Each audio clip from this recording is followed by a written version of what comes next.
This is a story you'll definitely want to hear to the very end. Cold sweat trickled down Nikolai's back as he frantically stared at the monitor. Lines of code danced before his eyes, blurring into a meaningless pattern. Tomorrow was the presentation. Tomorrow everything would be decided. Either his life would become a success story, or he would lose absolutely everything. He was just one step away from becoming a genius, or becoming a nobody. His phone vibrated on the desk. It was Sophia, his ex-wife. Her voice on the answering machine was cold like an Arctic wind. "Nikolai, if you haven't paid again, I'm taking you to court.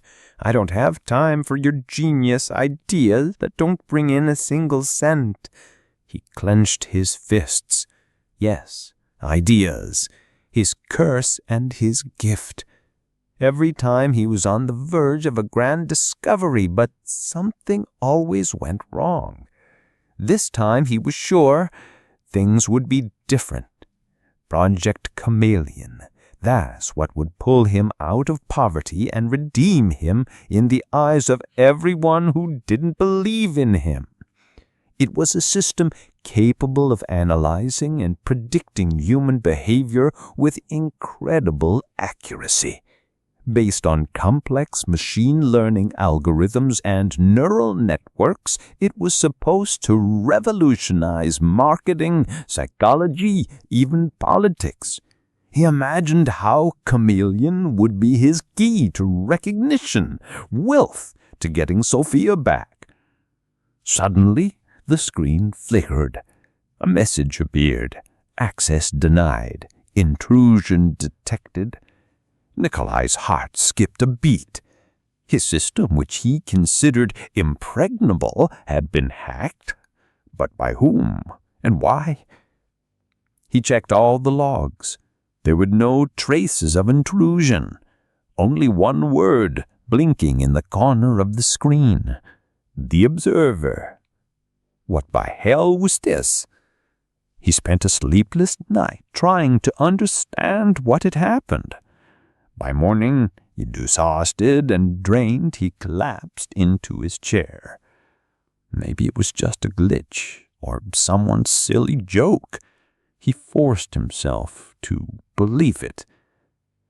The presentation began at noon.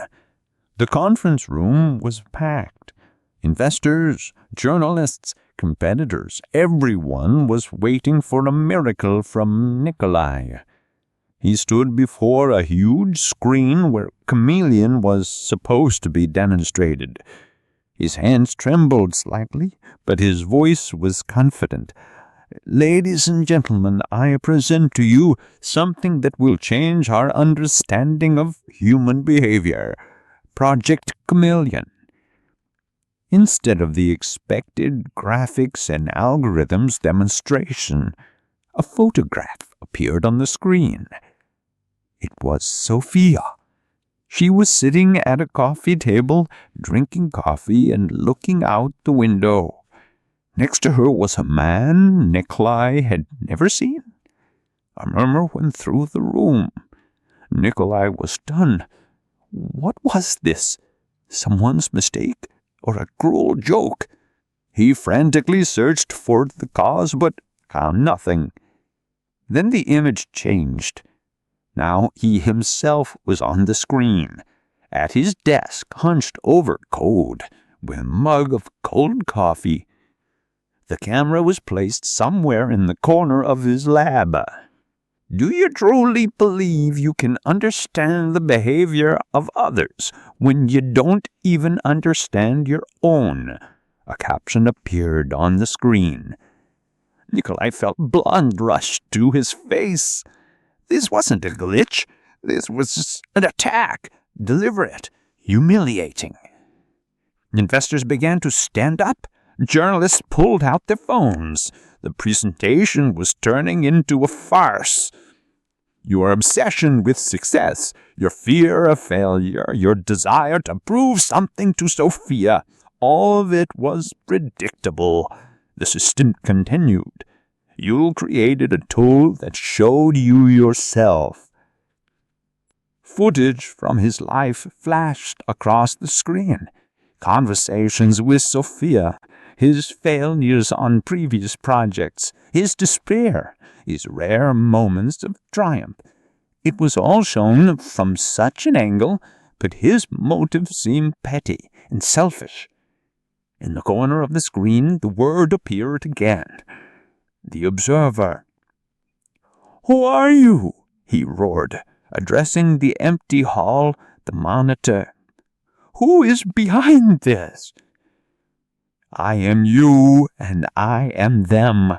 I am a reflection of your aspirations and your arrogance," the system replied. "You saw truth in data, but you failed to see it in your own reflection." Then the screen went black. Absolute silence.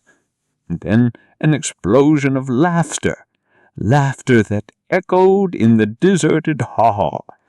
Investors, shaking their heads, left the room. Journalists filmed him, pale, trembling, standing amidst the chaos. He returned to his lab. The doors were open. The equipment was in place. No signs of hacking, no physical data theft. He turned on the computer again. The system wrote it as usual, but Project Chameleon was gone. The folder was empty, as if it had never existed. He sat there for hours, staring at the blank monitor.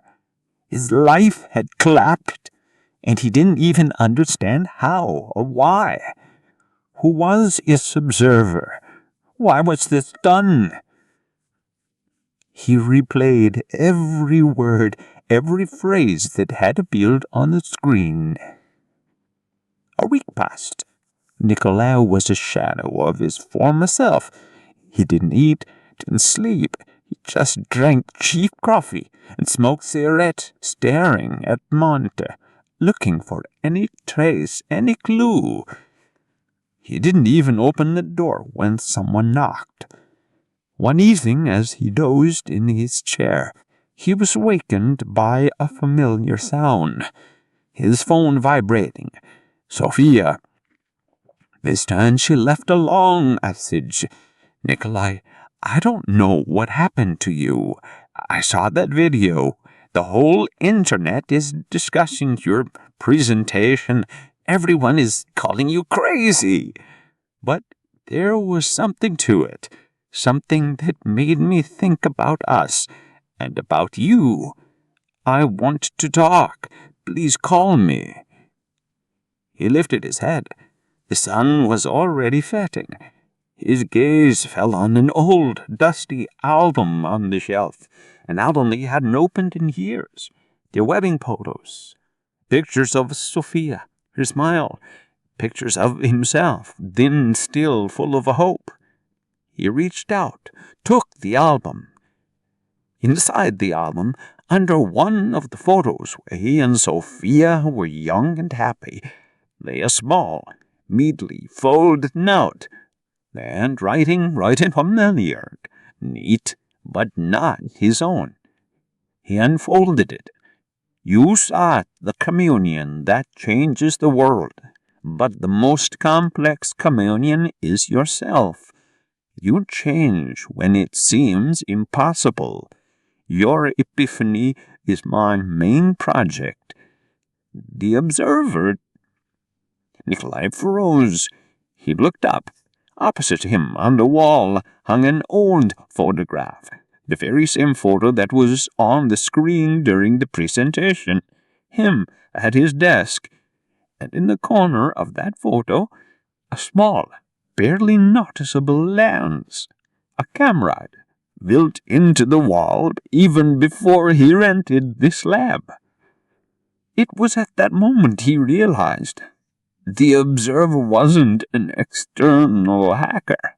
The observer was someone who had always been there, someone who knew him better than anyone. Sophia.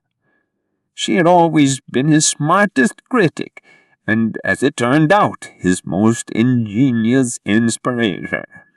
She wanted him to finally see the truth about himself, to let go of his vanity and return to what truly mattered. She didn't destroy him. She rebuilt him. And commissioned. That wasn't his project. It was her project, created for him. A project that didn't change the market, but his own life. He grabbed his phone. He knew what he would say now, and he knew that this time it would be real.